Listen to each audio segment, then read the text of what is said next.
talagang hindi ko mapalampas itong kaipokritohan ni Alan Peter Cayetano para sabihin niya ng kailangan mo ng isang independent Senate. Yun. Hindi ba nung siya yung yung House Speaker nung panahon ni Duterte, siya mismo sinuko yung independence sa House of Representatives eh. 'Di ba? Open yan broker yung presidente. Naglulumuhod. Naglulumuhod na halos himurin yung ni Duterte. Yung Tapos kayo magpipreach ka ng independence. Yung co-equal branch sa pinamumunuan niya. Ang pagkaalala ko sa dating mga senado na nag-assert ng independence, halimbawa, nung panahon ng martial law, sila yung tumindig para wag isara yung senado.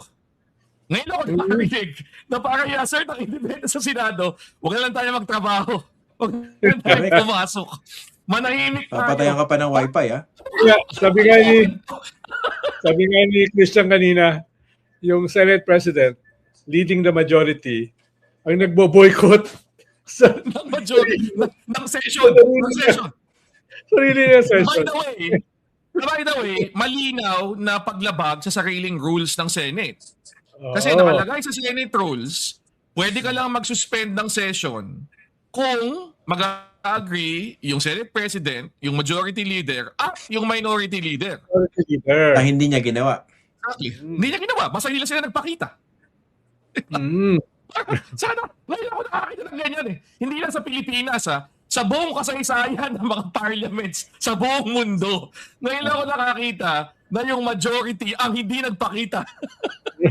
Para isabotage yung pagkakaroon ng session. Akala mo kasi, at na nangyayari dito, under his leadership, unprecedented na. Akala mo sumayad na eh.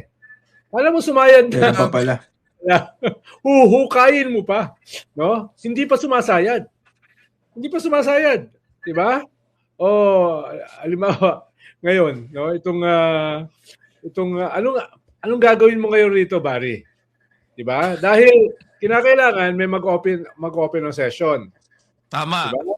No? Sino mo mag-open ng session? Senate President? Well, kung wala yung Senate President, yung pro temp. Kung wala yung pro temp, yung majority leader. Nasa ngayon ay hindi pa permanent, no? Parang acting lang. Tapos deputy majority leader na wala pang na-appoint. So, paano mo kayo bubuksan itong Senado, no? Dahil binoboycott ng Senate President yung sarili niyang Senado. Diba? Ang dami nakabara. Ang dami nakabara. Legislations, appointments. Ito, grabe pala itong appointments. Pag sa appointment pala, hindi ka appoint a year bago ka mag-retire. Wala na. Dapat a year bago ka mag-retire, na-appoint ka. Ibig sabihin, so yung mga flag officers ng AFP. Pension mo, sahod mo, lahat yan maapektuhan. Ganyan ka balahura. Ganyan ka walang hiya. Ganyan ka balasubas. Yung Senate President. Diba? Akala ko, pag sinasabi ni Christian pero ibang level pa rin yung pagiging balasubas niyan. No? Nagmukha tuloy ako ngayon Pino. No? Wag naman ganun, Sen. Wag mo naman i-compare yung sarili mo kay Alan Peter Cayetano. Yung context ko lang ng pagsabi na balasubas si Sen Edu, yun lang yung pag kumain kayo, ang ilalabas niya senior. Pero that's forgivable. Ito dinudurog yung institusyon ng Senado eh. Tsaka ito hindi lang sa dinudurog yung institusyon ng Senado. Hindi lang sa ginagamit yung mga teknikalidad ng rules ng Senado para manatili yung kanyang pagkakapit tuko, 'di ba, sa kanyang posisyon. Pero sinusubukan pa niyang pintahan na somehow siya yung santo dito, na yung ginagawa niya para sa bayan, na ito ay dapat kahangaan na ewan ko, hindi ko alam kung sinungaling lang ba ito, gaslighter to the max, o talagang delusyonado eh. Kasi talagang biktima siya. Ano to, diba? Ano to? Biktima eh. Hindi ba alam na biktima siya ng mga plots? Ang dami kasing plotter eh. No? Kaya biktima siya. Siya hindi siya plotter. Never siya nag-plot. Spontaneous na inelect siya as Senate President. Tapos ngayon, yung nangyari na yan, ay gustong wasakin ng mga plotters. Kaya ayaw niya i-convene yung Senado dahil may mga plotters na nakaamba, no, coming out of the woodwork. Diba? Puro plotters. No? Yung isang plotter, kapatid pa niya. sabi nung kapatid niya kanina, hindi kailangan ng Pilipinas ng Cayetano. Hindi kinakailangan ng Taguig ng Cayetano. Hindi kami Si Lino kailangan. Kaya sabi ni Lino Cayetano. Diba? Ah. So, mas matinding platter yung kanyang kapatid. So, lahat na lang nakikita niya may platter. Kaya, yung online, yung kanyang parang online seller, di ba? Doon siya dumadalo hindi sa Senado. I would beg to disagree na sinasabi niyo hindi biktima si Alan Peter Cayetano. Biktima siya ng kanyang sariling kasakiman sa kapangyarihan, sa posisyon. Biktima siya. Tsaka ganun talaga pag suspicious yung pag assume mo ng Senate presidency, napaka-insecure mo. Teka muna. Baka ang daming gustong kunin yung pwesto ko, no? Yung, yung tawag doon, takot sa sariling multo. Lalo na, yung minority, hiningi na yung kanyang resignation. First time, hiningi yung kanyang resignation. Wala pa ako nakita ganyan, yung minority hiningi yung resignation nung Senate. No? Di pa, dahil kahit pa paano, collegial pa rin ang Senado, di ba? Collegial pa rin. Tatrabahuin ka in terms of numbers. Pero hindi sobrang antagonistic, di ba? Sobrang antagonistic. Talagang pumunta na sila sa level ng hinihingi nila resignation to save the institution. No? To save the institution. Tapos lahat nagsalita. Maliban kay Supremo. No? Pero kitang-kita mo naman. Si Senator Erwin Tulfo nga. Si Senator Erwin Tulfo nga, hinamo na siya ng diretso Diba? Kung matapang ka, magpakita ka dito. Kung matapang ka, magpakita ka dito. Kung hindi, duwag ka. Sabi nga no, kung hindi, duwag ka. Tapos sinagot niya. Tapos sinagot niya, si Rafi. Tapos sinagot ni Alan Peter. Kung hindi lang kayo tulpo, pinatulpo ko na kayo. Tapang, di ba? Ha? Ano yun? Kung hindi lang kayo tulpo, pinatulpo ko na kayo. Pero hindi pa rin siya nagpakita. So, sino? Duwag, di ba? Ako naman, di ba? Si Jinggoy, di ba? Sabi niya, hindi ko kukunin ang aking sahod dito sa Senado. Dahil ayaw kong pakinabangan. Talaga namang hindi siya makakakuha ng sahod, di ba? Kasi suspended siya, plunder Sa siya. plunder law, pag kinasuha Talaga ka, naman, suspended ka Di ba? ba? Sweldo, suspended Hindi ako magtatago sa Senado. No? Hindi ako magtatago rito. Hindi ko gagamitin. Talaga namang hindi magagamit, di ba? Kahit sa Senate, hindi siya papasok doon no? Pero ang dating, talagang pansya. Ang dating ay napaka-tindi ng kanyang paninindigan. No? Pero nilaglag na si Bato.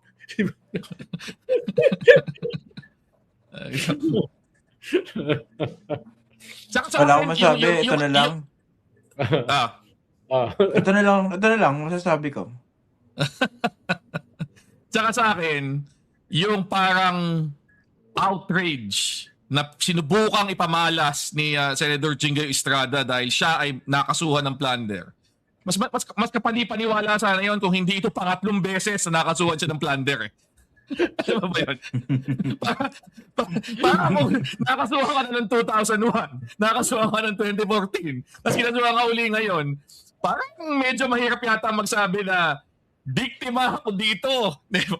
Wala akong kasaysayan ng katiwalian. Parang hindi Speaking of travesty, the travesty that has befell the Senate under Alan Peter Cayetano, para naman tayong ginagawang tanga Bigla nag-schedule ng Blue Ribbon Subcommittee hearing sa Thursday. Alam naman natin kung ano yung intention nun Diba? Para yung gagamitin dahilan na sabihin, hindi, pinipigil nyo yung tunay na investigasyon sa flood control. O unang-una, sino ba yung composition ng Blue Ribbon Committee? Hindi ba kayo nahihiya?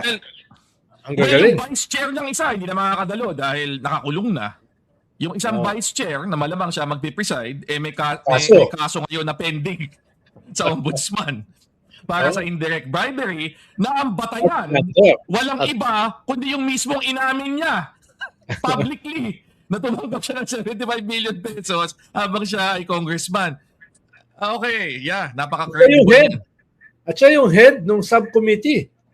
Tama. Ng Blue Ribbon para investigahan itong flood control anomalies at saka scandal. Di ba? Bilib ka, di ba? Okay. Ganda. Kaya niyo yun? Pwede bang dalhin sa Supreme Court, Attorney Barry? Ganun, mandamos, yung ganon? to compel the Senate to do its job? Well, pwede. Pero generally, tingin ko, hindi makikialam ang Supreme Court dyan. Kasi obviously, matter na ito na completely internal sa Senado eh. Diba? May kinalaman sa rules ng Senate, may kinalaman sa mga sessions ng Senate. So, yun yung issue dyan. Technically, if the Senate refuses to do its job, or at least a majority a plurality, kasi 11 na lang yata ngayon yung actual na majority. Pero diba, kung kalahati ng mga senador na pwedeng dumalo ay hindi dumadalo, diba? Kumbaga, problema ng Senado yun. Diba? Ganun yung, at mahirap na magkaroon ng recourse sa Supreme Court. Pero, Harry, on its own, legally, ano yung mga options? Kahit bukas may tumalon na dalawa from the majority, no? Okay. Paano bibilangin yun kung walang magko-convene ng Senado? No? Paano mapapalitan yung Senate President kahit may tumalon na dalawa? Wala nagko-convene eh. Ang Tapos, kailangan,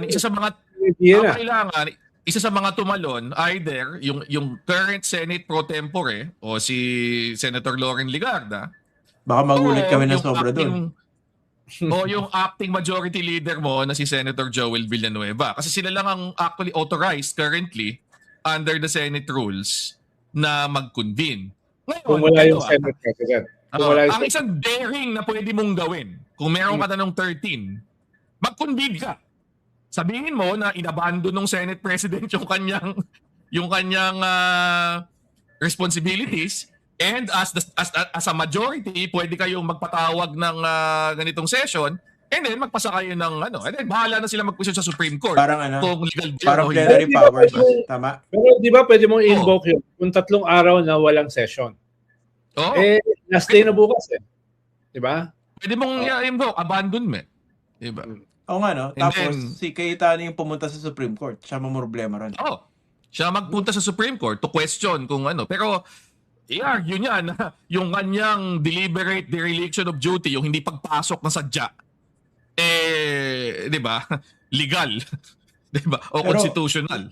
Gentlemen, naalala ko lang, no, kung naalala nyo pa rin, ang hilig talaga mag-Facebook Live ni Alan Cayetano, kasi kung hindi nagkakamali, nung nasipa rin siya as House Speaker, dahil nang himasok na naman si Rodrigo Duterte, sa Taguig yata yun, sa kalye ng Taguig, doon nag-Facebook Live eh. Diba? Nung completely wala na siyang pag-asa na mananatili bilang House Speaker.